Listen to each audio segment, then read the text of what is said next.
Genial é a casa do trader, todo mundo já sabe. A novidade agora é que você pode ter acesso ao clube de benefícios Trader Genial. Mas deixa eu te explicar como vai funcionar.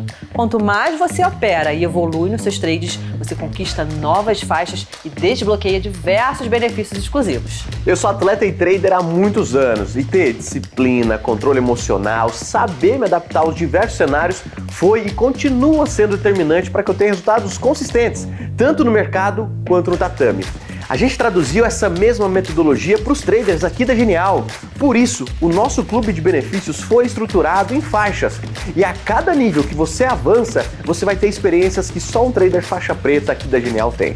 Experiências como o Trader VIP Genial, um evento exclusivo onde a gente conecta você aos principais especialistas da casa que vivem o mercado todos os dias. Da última vez a gente teve até passeio de helicóptero. Além disso, teremos mentorias em grupo, imersões, relatórios exclusivos preparados pela mesa de operações e diversas novidades. O trading pode ser solitário, mas não para quem é da Genial. Faça parte do clube de benefícios. Quanto mais você opera, mais benefícios você conquista.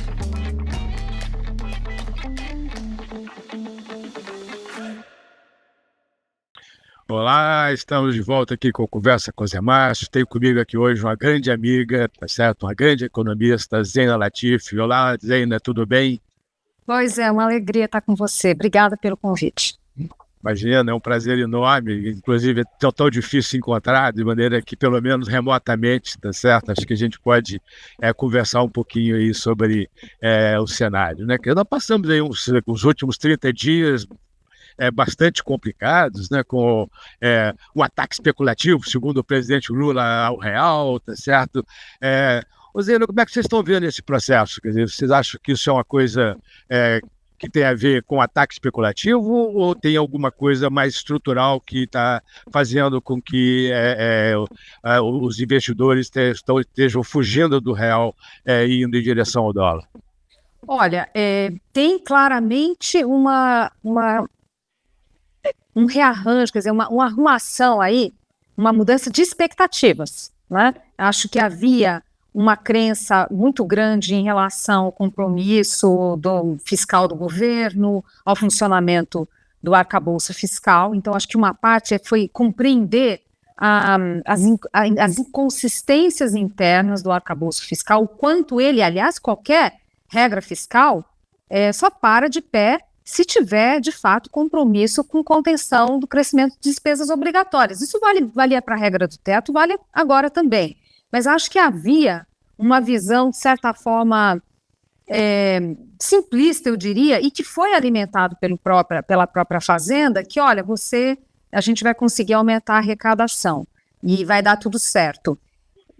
Aliás, aqui, Zé, acho que tem que colocar duas coisas, quer dizer, por um lado, uma confiança da força do ministro e, de alguma forma, funcionar esse arcabouço, mas não que resolvia os problemas, porque quando foi anunciado o arcabouço, em nenhum momento isso trouxe melhora das projeções fiscais. Então, é uma coisa meio do caminho, olha, não vai ser desse jeito que o ministro está falando, mas pelo menos a gente não vai para um quadro em que a gente pode, né, ter um maior descontrole de gastos. E acho que teve esse rebalanceamento, esse ajuste das expectativas.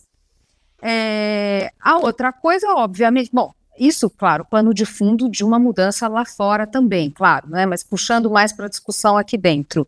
E muito ruído, né, como já amplamente colocado, das falas do presidente, colocando mais ruídos em um mercado que é mesmo propenso, quer dizer, o mercado financeiro, ele, na hora que não tem parâmetros, na hora que tem bateção de cabeça no governo, você fica mais suscetível a efeitos de manada, né? Então, acho que foi uma mistura dessas coisas, uma reavaliação de expectativas e muito ruído pela falta de parâmetros por parte do governo do que é a agenda.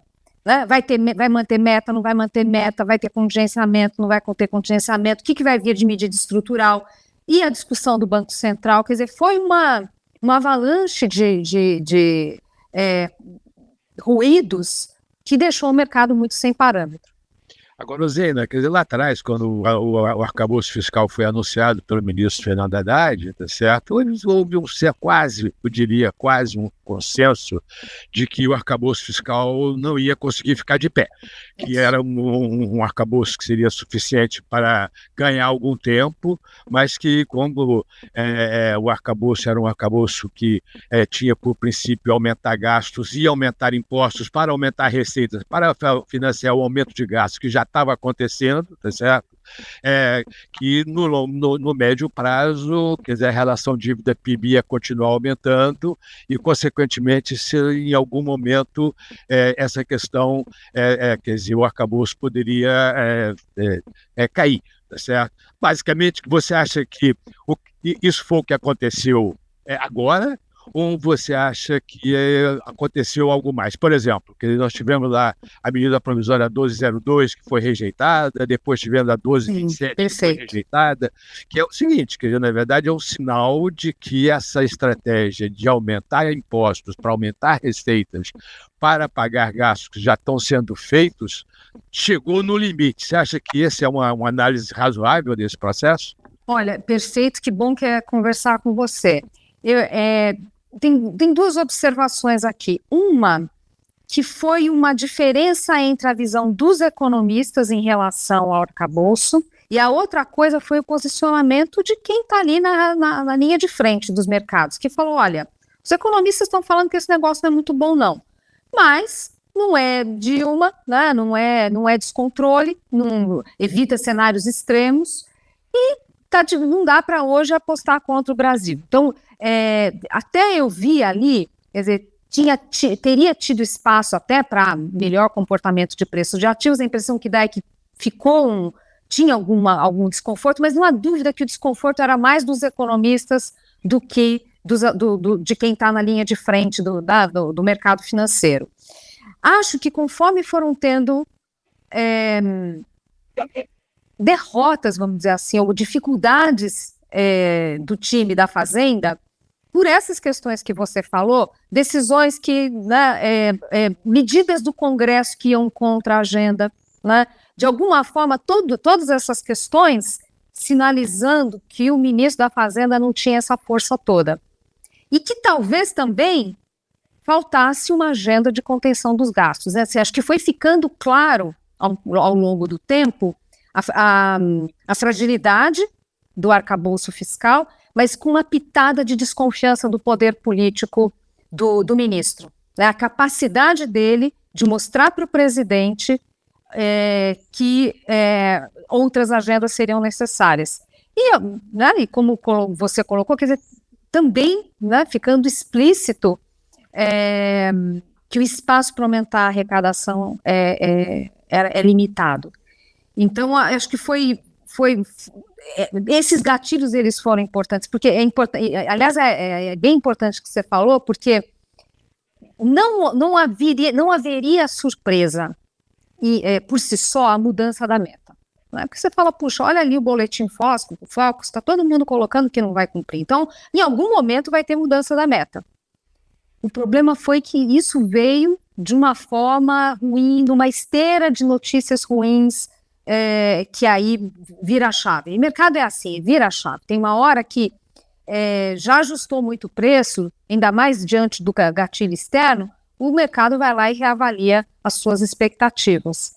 Né? Então, acho que é isso, foi tendo... E o que não é novidade, se a gente for pensar, por exemplo, Zé, na época do governo do segundo Dilma, você tinha lá o Joaquim Levy com a agenda e tal. Yeah. Aí os economistas ficavam preocupados, achavam que precisava ser uma agenda mais ambiciosa. Mas vamos tocando o mercado, vamos lá, Joaquim Levy é o guardião e tal.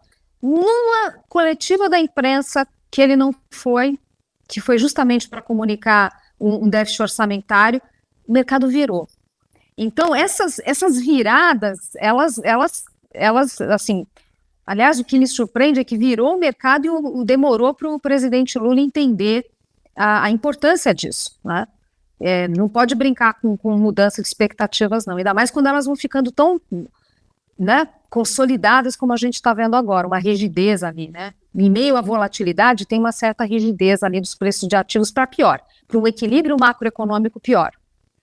Agora, realmente, quer dizer, como é que você está vendo os próximos passos, né? Quer dizer, a gente tem aí uma situação, o ministro Fernando Haddad disse que vai economizar 25,9 bilhões de reais fazendo pente fino em programas sociais. Isso é um negócio meio estranho, se você pensar bem, quer dizer, se você vai economizar 25,9 bilhões de reais fazendo pente fino em programas sociais, é sinal de que hoje está sendo super mal gasto o dinheiro com os programas sociais. Total. Certo? Você consegue fazer isso quer dizer, sem mudar nada, tá certo? É porque tem uma ineficiência enorme no gasto público, tá certo? Então, acho que esse é um ponto importante. Mas o outro ponto importante é o fato de que tem uma série de gastos obrigatórios que são indexados acima da inflação passada, né? Quer dizer, que é saúde e educação, que é indexada à receita, se aumenta a receita, INSS, seguro-desemprego, abono salarial, BPC, tudo isso é indexado ao salário mínimo, que varia pela inflação mais a taxa de crescimento do PIB de 2 anos antes. Isso significa que, no médio prazo, essas coisas mudam ou acabou sem sustentável, né? Exato. Como é que você está vendo o futuro? Acho que essa é a pergunta importante. Eu até entendo que tem um trabalho para ser feito para verificar por exemplo, essa explosão que a gente está tendo de BPC, por exemplo, que tem sido muito falado. Mas também tem outras, né? Seguro-defeso, alguns dados também da própria Previdência. Então, assim, está esquisito, a gente não sabe o que é fraude, o que foi flexibilização de regras no passado recente. Aí eu estou falando para além do salário mínimo, eu estou falando de pessoas mesmo entrando. Num primeiro momento, o governo falou que era a redução da fila, que tinha ali um represamento. Isso. Mas o que eu vejo dos especialistas, né, gente que entende ali do riscado, fala que, olha, não é isso, tem mais coisa acontecendo, né, porque realmente a trajetória é uma coisa muito preocupante. Então, é claro que isso tem que ser feito, mas isso não é exatamente, não é rever gastos, não é mudar estruturalmente as condições para a gente ter um regime fiscal mais sólido, né? Não é isso. Isso faz parte, tem que fazer, né? Mas não é isso que vai, de fato, gerar essa expectativa de estabilidade. Até porque, digamos que dê tudo certo, né? Me perdoe a expressão em inglês, mas é once and for all, né? Deu tudo certo, tá? Mas assim, tá, mas o que mais tem? Bom, eu pessoalmente acho que foi muito ousado e até, assim, pensar que o time da Fazenda não alertou, quer dizer, muito ousado resgatar essa regra de salário mínimo, muito ousado. Para o mercado de trabalho, aí você sabe mais do que eu, não é que a gente está falando de um salário mínimo que está super defasado, pelo contrário, vis-à-vis a produtividade do país. Então, assim, quando eu vejo, para além de discussão do quanto o mercado de trabalho está apertado ou não, mas quando a gente vê ajuste nominal de 9%, preocupa, né? A sorte nossa é que não está tendo uma tremenda inflação lá fora, a inflação no atacado no mundo está baixa, então a gente não está tendo pressões de custos, então ajuda a isso não gerar, né, uma pressão inflacionária, se somar a outros fatores e gerar de fato uma pressão inflacionária muito forte.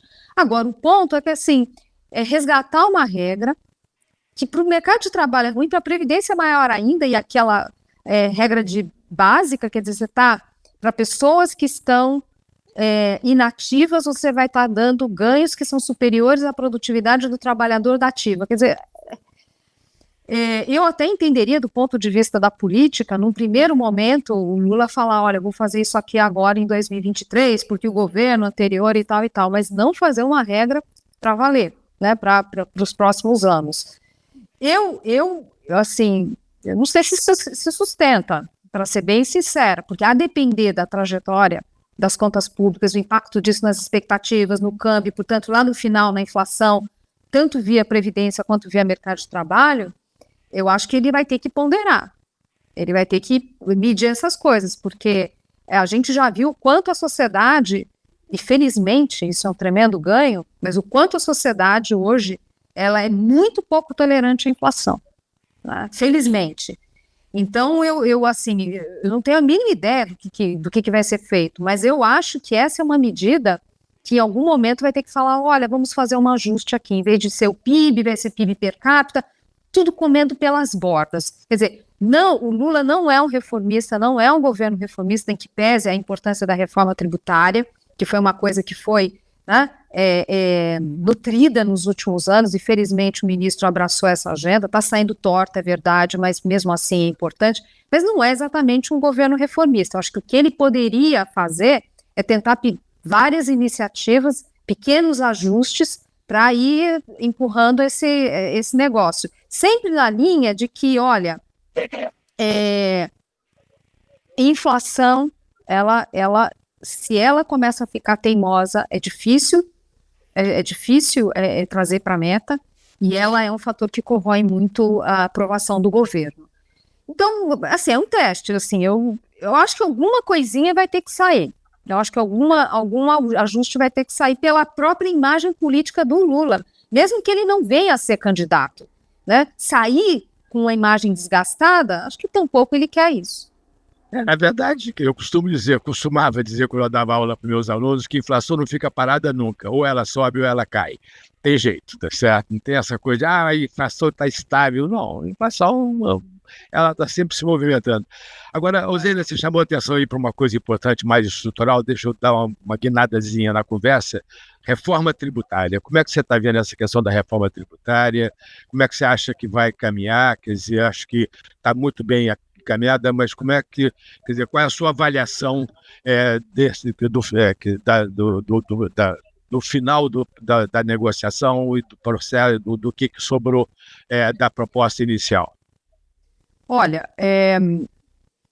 hoje o noticiário é que a parte de proteínas animais não vão entrar, né? Não vão ter tratamento diferenciado. Que ótimo, né? Porque o próprio presidente sinalizou, e isso, pelo menos por hora, vamos ver, né? Tem muita pressão ainda. Agora, aqui, assim, Zé, eu acho uma pena a gente tá desperdiçando uma oportunidade de fazer algo mais ambicioso. Eu acho que no final, essa história que todo mundo fala, e eu também, que assim, puxa vida, mas está trocando por um sistema que é tão ruim, né? Eu acho que isso, de certa forma, gerou uma complacência, sabe? E aumentou a sensibilidade, sei lá, aumentou o poder dos grupos que vão lá pressionar o Congresso e falar, vou ceder aqui, né? Porque no final está todo mundo falando que é ótimo, né? Então, eu não sei se isso atrapalhou um pouco. E, ao mesmo tempo, veja, eu não gosto de subestimar a classe política, né? E ainda mais uma figura como o Lula, que é um animal político. Ele não se envolveu, né? Agora, quando se envolveu, foi para atrapalhar, mas, enfim, ele aparentemente, quer dizer, nas falas dele, é como se não fosse uma agenda dele. No início, eu achava esquisito, eu falava, caramba, a própria ministra do Planejamento, Simone Tebet, falou que é a bala de prata do governo. E o presidente faz de conta que não é uma agenda dele. E esse era um tema importante para tentar conter o máximo possível, usar todos os instrumentos desse nosso presidencialismo de coalizão para evitar muitas exceções, muitos tratamentos especiais. Eu não sei se o Lula tivesse entrado ia piorar, porque o tema poderia ser politizado, né? Mas o fato, quer dizer, qualquer que seja a razão, o fato é que eu senti falta de um empenho maior dos articuladores políticos, dos negociadores políticos, para tentar conter tantas concessões, né?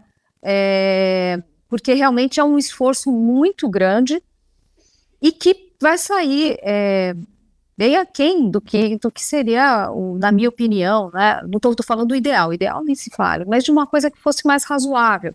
São exceções demais. Outro dia eu vi um trabalho da Rosane Siqueira com outros economistas, e ela pegou a proposta do governo agora de regulamentação, né? Que pode piorar, né? E aí, no trabalho dela, a cesta básica, todos esses itens que são alíquota zero, no estudo dela, aumentam a alíquota padrão, modal, em 4,3 pontos percentuais. Depois, quando pega aqueles que têm 70% de desconto, vão-se mais, acho que 3,4, uma coisa assim. Então, é uma enormidade. É muita coisa. E para um imposto que é que é regressivo. Então, no final, você está dando uma mão e tirando da outra. No trabalho dela, ela simula como é que ficam os indicadores, tipo Gini, enfim, indicadores para medir o efeito nas classes populares. É pífio o ganho. É pífio. Então, assim, você vai aumentar a complexidade, com risco de aumentar a judicialização, né? Aumentar não, mas não ter tanto benefício, tá? Os ganhos do ponto de vista de potencial de crescimento também menor, porque você vai ter um sistema mais complexo, para um ganho, e aí nessa questão distributiva você sabe mais do que eu, mas é nada, é irrelevante. Então, custo-benefício muito ruim. E eu vi, por exemplo, preocupações, por exemplo, da Cecília Machado, em relação ao próprio cashback. Porque você tem um cadônico ali com problemas. Então, tem muito, assim, de novo, ainda que você fale, bom que saiu, esperar mais, eu acho que poderia sair pior ainda. Acho que se perdeu um timing em 2000, logo após a reforma da Previdência, foi uma pena não ter avançado, porque poderia ter sido uma reforma muito mais ambiciosa. Então, cada vez que avança, parece que piora. Mas tem um gosto amargo, sabe, Zé? Tem um gosto amargo. Realmente eu concordo com você. Eu acho que o ganho, se é que vai ter algum ganho, é muito pequeno e me preocupa muito, Rosena, a mudança de preços relativos que essa reforma pode gerar, né? Porque a gente vai aumentar imposto sobre serviços e diminuir imposto sobre bens. Isso, do ponto de vista econômico, é bem positivo, porque, afinal de contas, você exporta bens e não exporta serviços. Por outro lado, quer dizer, o que aumenta o bem-estar das pessoas é serviços, fundamentalmente, né? Que você aumenta o seu bem-estar não é quando você compra a televisão, você aumenta o seu bem-estar quando você assina um streaming, tá certo? Não é quando você compra o carro, é quando você usa o carro, entendeu? Isso, serviços é que gera aumento de bem-estar, tá certo? Então me preocupa um pouco na hora que foi introduzida a reforma tributária, né, quer dizer, com mais até o final, como é que vai ser essa questão dos preços relativos, quer dizer, como é que isso vai se comportar, isso me preocupa particularmente. Aqui, complementando o que você falou, quer dizer, primeiro que a gente viu, nós tem visto isso já há um bocado de tempo, não é à toa que o peso da indústria no PIB dos países todos diminui, serviços crescem, porque tem uma mudança de costumes, né, muda a cesta de bens, e pós-pandemia mais ainda, né? Mas tem um ponto que é assim, a forma de lidar com isso seria algo que não está na mesa, e nem vejo condições orçamentárias para isso, que é desonerar a folha para todo mundo, pelo menos para de novo, é até ousadia minha falar desses temas que você é o cara, né? Mas assim, precisaria correr com essa agenda, pelo menos desonerar para os salários baixos, não sei, um mínimo, sei lá, alguma coisa assim, mas o ponto isso vai ser um fator essencial para o setor de serviços, inclusive pensando em empregabilidade das pessoas, porque todo mundo vai começar a usar, onde puder, tecnologias para não ter gente, porque gente, né, o trabalho não gera crédito tributário. Né? Formalização, né? Esse é um problema grave. Acho que você pode gerar um aumento de informalidade no mercado de trabalho complicado aí, tá certo? Esse é um ponto bom. Na verdade, acontece o seguinte, Rosena, a gente precisa de arranjar uma nova base de contribuição para a Previdência Social. Perfeito. Não pode ser a folha de salários, tá certo? Perfeito. Não é fácil, não é uma coisa fácil, não é uma coisa simples. Mas eu acho que esse é um ponto, quer dizer, fundamental se você quiser diminuir a informalidade, se você quiser aumentar a empregabilidade, tá certo? Diminuir a taxa natural de desemprego, tem que conseguir pensar numa alternativa para ser a base de contribuição da Previdência Social. É um pouco a linha do que você está falando. Sim. E a gente tem visto cada vez mais crescendo o MEI, crescendo, né? Quer dizer, como é que você financia? E isso tende, né? A não ser que faça ajuste na política, que eu acho que tinha que fazer também, mas enfim, mas como é que você financia isso, né? E aliás, nesse ponto do MEI, né?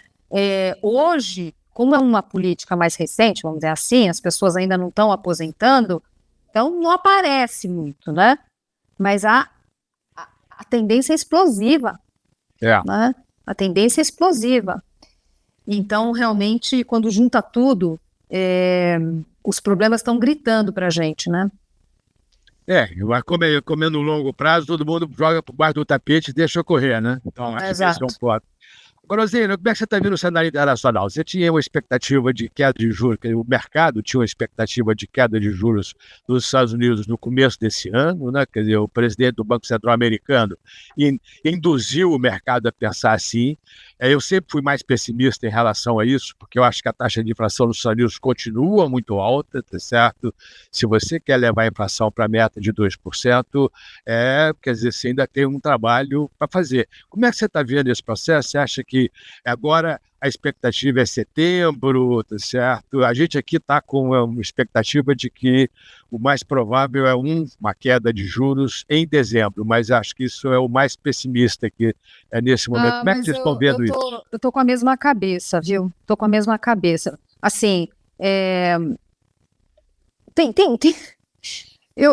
quando eu vejo o nosso presidente do Banco Central e vejo deles, eu acho que o nosso é muito melhor, porque ai meu Deus do céu, esse homem é muito atrapalhado. Não, os erros do Fed, Deus do céu. Eles erraram no aumento da inflação e erraram na queda.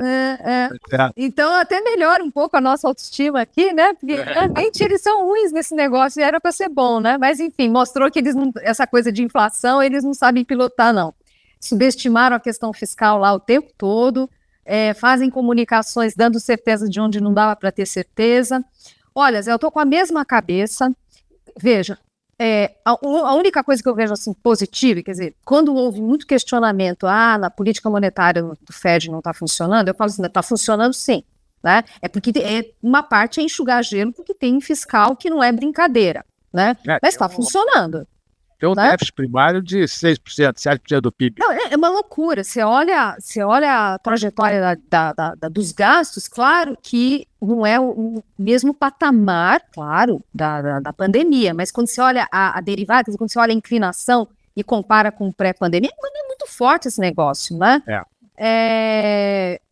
Enfim, num mundo mais protecionista e tal. Agora, então, assim, tá funcionando, vai cortar, o próximo movimento é cortar, não é subir e tal. Agora, para além desses pontos que você já colocou, da inflação teimosa, essa componente fiscal que eu acho que o Fed dá pouca atenção para isso, eu acho que tem um constrangimento por causa das eleições, né? Quando a gente olha essa discussão, o ciclo político nos Estados Unidos afeta a política monetária, geralmente a resposta é não. Eu acho que nesse caso afeta. E ainda mais com um candidato como o Trump, né? Então, eu acho que para o Banco Central, para o Fed cortar juros, tem que estar muito redondo, para ele não ser acusado de forma alguma de estar antecipando um movimento e aí isso ser acusado de algum viés político. Então, eu estou com a cabeça também, um pós-eleição. Antes da eleição. Tem um ponto importante, né, que é a proposta de política econômica do Trump é uma proposta, você pode concordar ou discordar, não importa, mas é uma tarifa básica de 10% sobre todas as importações nos Estados Unidos, uma redução, a manutenção da redução dos impostos que foi feita lá em 2016, tá certo?